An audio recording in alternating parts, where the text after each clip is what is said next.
Depuis près de 7 semaines, l'Amérique et Israël ont frappé l'Iran avec une force écrasante, éliminant la direction du régime et ciblant ses infrastructures militaires dans tout le pays. Depuis lors, la guerre a été une véritable succession folle de rebondissements. Le détroit d'Ormuz a été fermé, des champs gaziers du Golfe frappés par l'Iran, des intérêts américains détruits, des villes du Golfe terrorisées, le sud du Liban envahi et l'Iran menacé par le président des États-Unis de voir sa civilisation même détruite. Ces dernières semaines ont été mouvementées. Pourtant, malgré la violence, les morts, la hausse du pétrole et les menaces en ligne, aucun des trois principaux belligérants ne paraît vraiment plus près de gagner la guerre. Certes, le gouvernement iranien est paralysé et ses infrastructures militaires détruites, mais le régime tient toujours et bloque le détroit d'Ormuz. L'Amérique semble ne pas avoir de plan de sortie, tandis qu'Israël paraît plus intéressé par sa quête annexe au Liban que par la fin de cette guerre. Le moment paraît idéal pour se demander, cette guerre peut-elle encore être gagnée ? Existe-t-il une issue plausible que l'Iran, les États-Unis ou Israël pourraient représenter au monde de façon convaincante, comme une victoire crédible ? Et si oui, à quoi ressemblerait réellement une victoire dans cette guerre pour Téhéran, Washington ou Jérusalem ? Une victoire iranienne. Karl von Clausewitz a soutenu il y a 2 siècles que le but de la guerre n'était pas simplement de semer le chaos, mais d'obtenir un meilleur accord qu'avant le début des combats. L'Iran a subi près de 50 jours de bombardements par 2 des armées les plus puissantes et les plus avancées du monde et tient toujours. Elle a été secouée, frappée et malmenée, mais la République islamique tient toujours, et rien que cela a permis à Téhéran de se retrouver en position de potentiellement obtenir quelque chose de concret à la table des négociations. Survivre de justesse à la guerre n'est pas une victoire pour l'Iran, même s'il tenterait de le faire croire.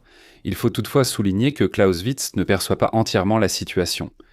Pour un régime qui faisait déjà face à une véritable crise existentielle avant même que les bombes ne commencent à tomber, sortir vivant de cette épreuve est une forme de victoire, même si ce n'est pas une victoire totale.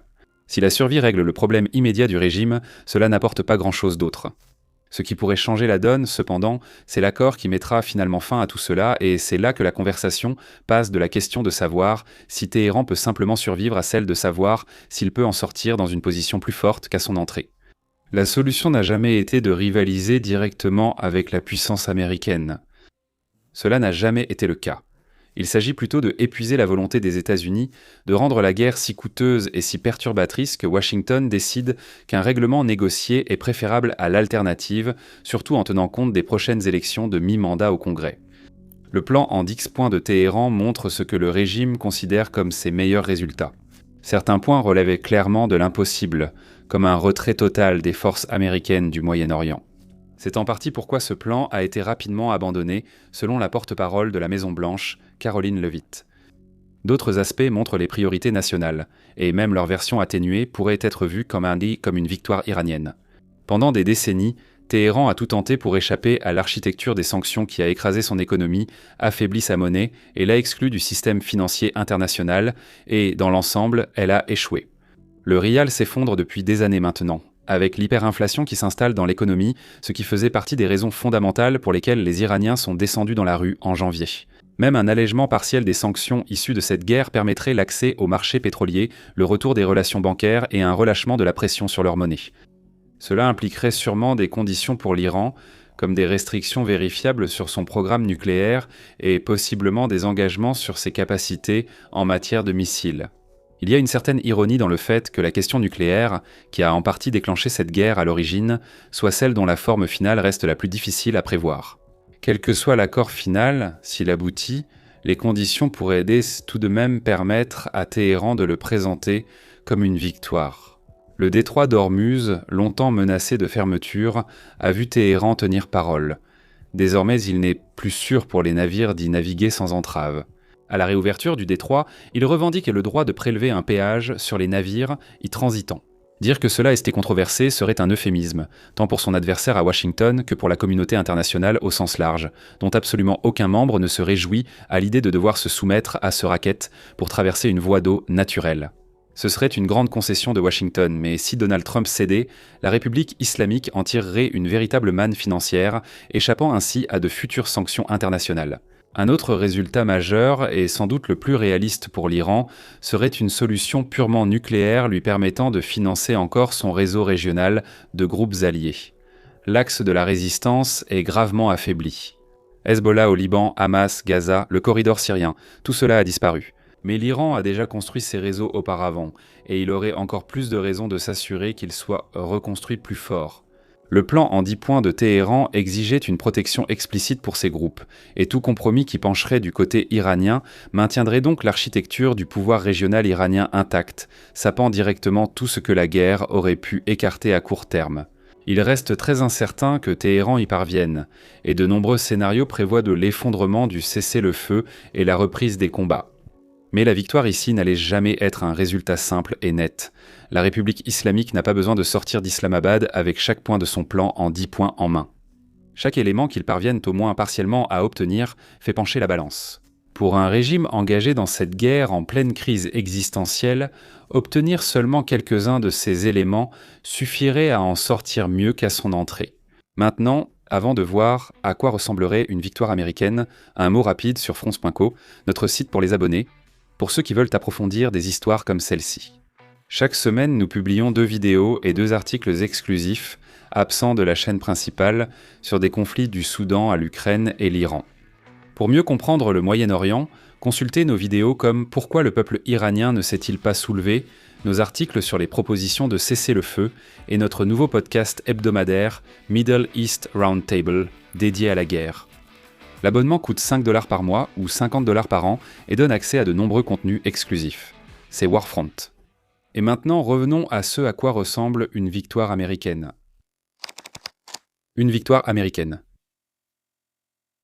Pour les États-Unis, il est difficile de répondre, car le président Donald Trump est resté très flou sur les objectifs militaires. Si les objectifs changeants de Washington aident politiquement en facilitant la revendication d'une victoire sur la scène internationale, ils sont moins utiles lors de l'analyse détaillée des réalisations américaines. Après tout, si Washington fixe un objectif, puis s'en éloigne, puis en fixe un autre avant de s'en éloigner à nouveau, et ainsi de suite, alors tous ces objectifs doivent être pris en compte. Rétrospectivement, en supposant qu'à un moment, quelqu'un à la Maison-Blanche semblait y croire. Mais commençons par la position de la Maison-Blanche, telle qu'elle a été exprimée le 1er avril, je cite « Dès le premier jour, les objectifs ont été clairs. Détruire les missiles iraniens en production, éliminer sa marine, stopper son soutien aux groupes terroristes et empêcher qu'il obtienne l'arme nucléaire. » En mettant de côté l'idée que ces objectifs étaient clairs dès le début, évaluons-les, à commencer par l'élimination des missiles iraniens et leur production. Certes, les États-Unis et Israël ont détruit une grande partie de la capacité de production de missiles de l'Iran, mais les stocks de missiles du pays sont une autre affaire. Selon les renseignements américano-israéliens, après plus d'1 mois de bombardements aériens, le stock de missiles de l'Iran a été réduit à environ la moitié de sa taille initiale. C'est un accomplissement important, mais si Washington visait à anéantir les missiles et la production de l'Iran, il serait resté en deçà selon ses propres services de renseignement. Ensuite, il y a la marine iranienne.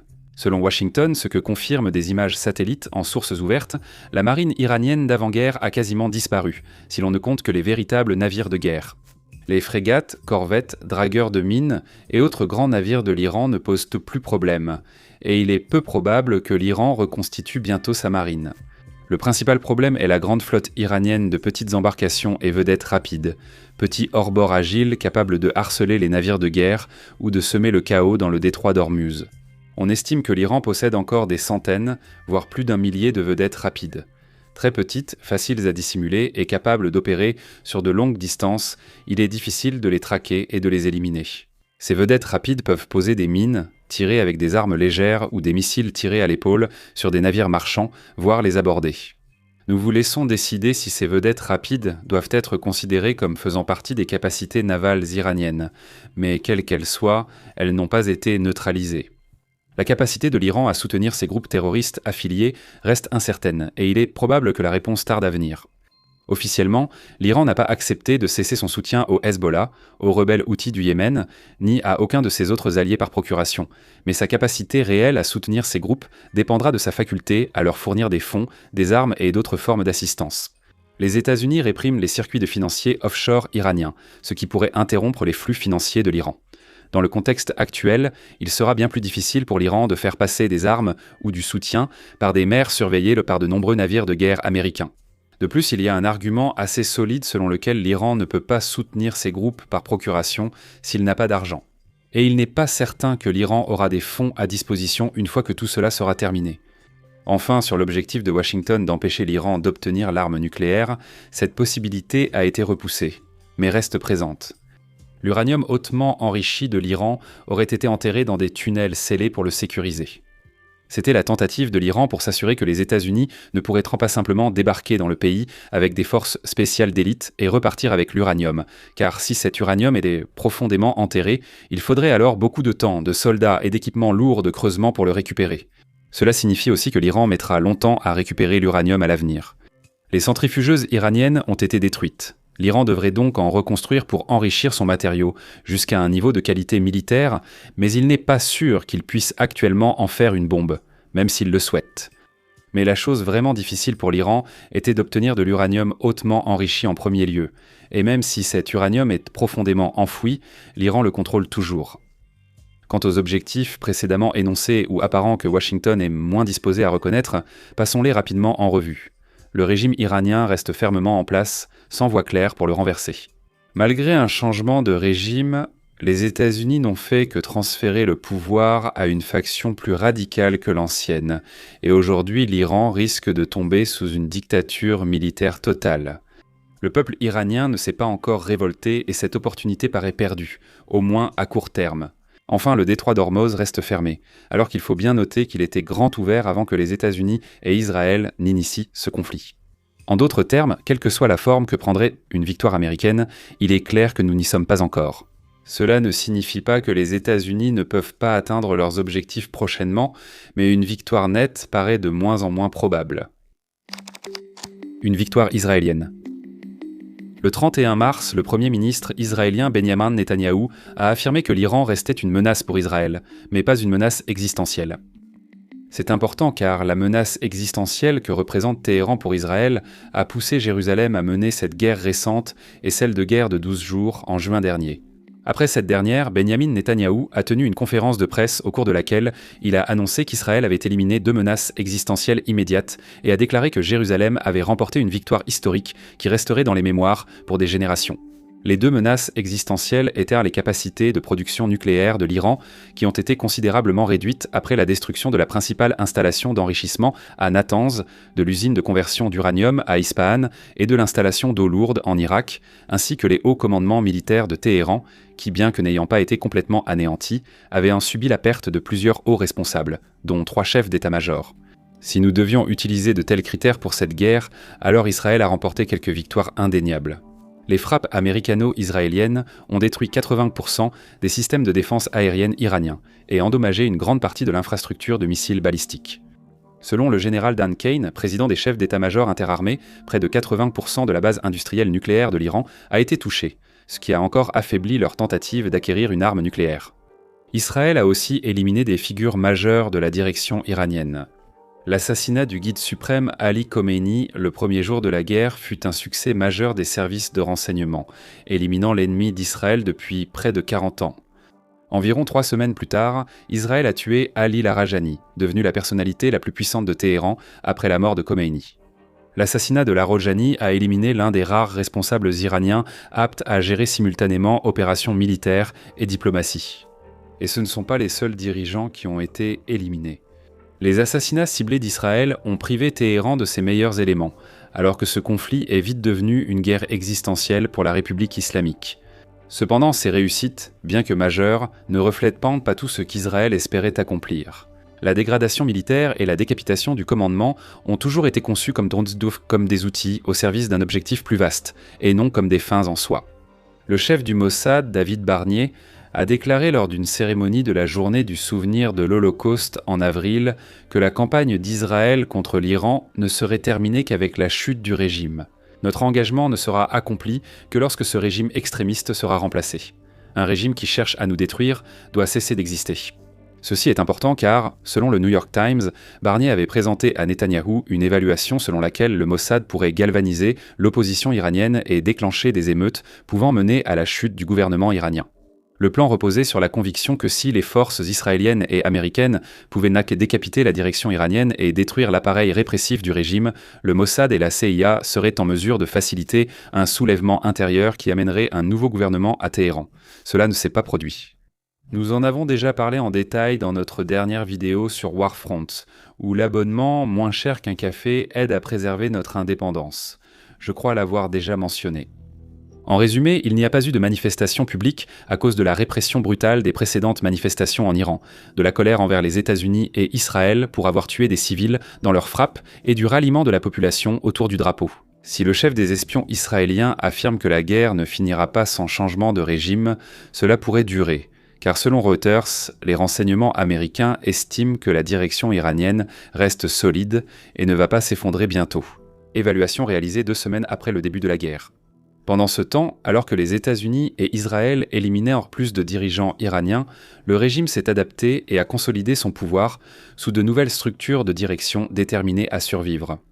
Nous nous tournons maintenant vers le Liban, où Israël mène une guerre parallèle contre le Hezbollah, compliquant toute déclaration de victoire israélienne. L'Iran a lié tout accord de cessez-le-feu à une résolution de la situation au Liban, conditionnant son accord pour mettre fin à la guerre à l'arrêt des opérations israéliennes contre le Hezbollah. Cela a créé un imbroglio diplomatique. Même après le cessez-le-feu du 8 avril entre les États-Unis et l'Iran, Israël a lancé l'opération Eternal Darkness, frappant plus de 100 cibles du Hezbollah en 10 minutes et tuant plus de 350 personnes. Israël estime que le Hezbollah, principal proxy de l'Iran, doit être démantelé pour garantir une sécurité durable. Le gouvernement libanais a voulu interdire les activités militaires du Hezbollah, mais le groupe dispose toujours d'un vaste arsenal et d'un fort soutien chez les chiites. Du point de vue de Jérusalem, permettre au Hezbollah de rester armé et opérationnel laisserait une capacité iranienne puissante à la frontière nord d'Israël, même si la menace militaire directe de Téhéran a été réduite. Cela crée une situation où Israël élargit sans cesse sa définition de la victoire. L'objectif initial d'éliminer la menace nucléaire iranienne s'est étendu au changement de régime à Téhéran et au désarmement du Hezbollah au Liban. Chaque objectif, pris séparément, est déjà une tâche colossale. Les atteindre tous en même temps semble impossible, surtout avec la pression internationale croissante sur Israël pour qu'il cesse ses opérations au Liban. Une véritable victoire du point de vue d'Israël pourrait être encore loin, mais cela ne semble pas décourager Jérusalem de poursuivre ses objectifs. Merci de nous avoir regardés.